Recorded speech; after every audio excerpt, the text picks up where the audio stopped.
అందరికీ నమస్కారం. నేను మీ విష్ణుచంద్ర పంపి. Welcome to VC media. ఒక నిజమైన హిందూ భారతీయుడు ఎట్లుంటాడో ఈ వీడియో చూసి అందరికీ అర్థమవుతుంది. అందరూ హిందువుల మీద ఎన్నో అపరాధాలు వేస్తుంటాడు.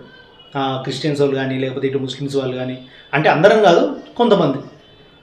ఈ యొక్క వీడియో చూస్తే వాళ్ళకి అర్థమవుతుంది నిజమైన అసలు హిందువులు ఎట్లుంటారో అని. तो भाई लोग यहाँ पे देख सकते हो, अभी जनाजा आ रहे हैं, उधर से रैली भी निकल रही, तो लोग ने नारा लगाना रुका दे और जनाजा पार हो रहा है यहाँ पे।